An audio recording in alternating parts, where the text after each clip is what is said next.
Hi guys, today will be the wear test feedback of the Wet n Wild products I got recently.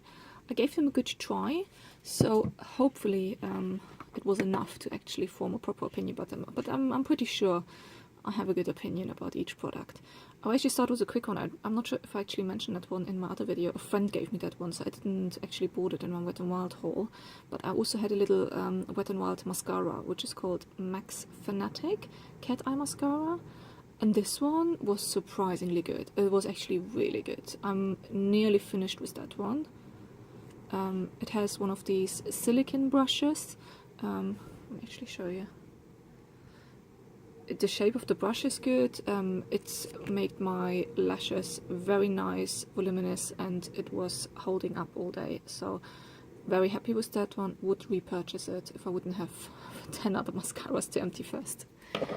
Then the foundation. I mean, this foundation is actually quite famous as far as I'm aware, the Wet n Wild Photo Focus foundation. This one is also really good, especially considering the price. I did found though, when I used my Beauty Blender, I did need to really work it in, so I really needed to bounce the Beauty Blender quite heavily to just make it properly nice and even, especially around the nose area. But once it was there and you set it with a setting powder, it looked really nice and it lasted all day. So very happy with that one as well. The coverage on this one is very good as well. Then actually let's maybe talk about this one. So this is the Wet n Wild Color Icon Ombre Blush. This one I got online because it looked really nice as an ombre blush in the pan. When it arrived, quite disappointing. There is not much ombre going on. You see a bit of pink here on the bottom and the rest then goes a bit nearly tan color. This one is just bad, to be honest. The pigmentation is next to nothing. You can see it here on my finger. It's more like a tan colored face powder. Focus. Not much at all actually. So as a blush, it's a definite no. Saying that though, what I did started to do now with that one, I started to use it up as a finishing powder, because there is literally next to nothing as pigmentation, but it's still, you can use it as a really light powder at the end of your makeup routine and just use it up as a finishing powder. So this is my plan to do with that one, purely because I can't use it as a blush, and yeah, I don't really like to throw products away a lot, so I just will reuse it for something else. Then this one is the Wet n Wild Photo Focus Pressed Powder. First, when I started to use it, I was a bit disappointed because it felt like really hard pressed powder, and first time I put it on, I first had the feeling like it doesn't give anything to my face, like, because it felt like not much product was picking up on the brush, but actually once I got into it and using it, I was really pleasantly surprised. This one is very good and I would definitely repurchase this one. The coverage is quite surprisingly good with that one. It evens out the face really nicely, gives a nice matte finish to the face, and I really like it. I'm actually going so far that I will not immediately pan this one. What I will do is, because I do have quite a lot of other powder foundations, so every time I start a new powder foundation, I will use this one as a comparison between the days. So, because if I didn't find anything better than this one, this might be my new holy grail, because I'm literally so pleasantly surprised by using this one. And to be honest, same opinion I actually have about the next product. This one, wow, it's officially the Wet n Wild Color Icon Bronzer in the color Reserve Your Cabana. Already when it arrived, I was quite surprised how pale. You can see I actually dropped it, it broke. I still use it though, I'm just very careful now with it. This one is not a bronzer. At least, I mean, I am very pale, but this one doesn't turn up on my skin at all. It's just way too light.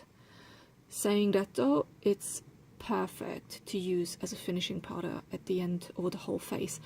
One of my friends owns the Hourglass Ambient Light face finishing powder, and this one is a dead dupe for it. It's literally, it's the same. And the price comparison, I think the Hourglass one is £32 and this one was £4.40 on Amazon.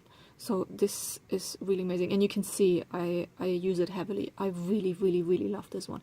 If you do love finishing powder with a tiny bit of shine to your face, this one is perfect. It doesn't have sparkle in there, but it definitely gives off a little bit of shine when you actually have it on your face. It doesn't really, it's a bit difficult to show, but it's like a really fine pearly shimmer to the face. So I absolutely love it, and I would definitely repurchase this one, so I'm very happy with that one. Then maybe these two.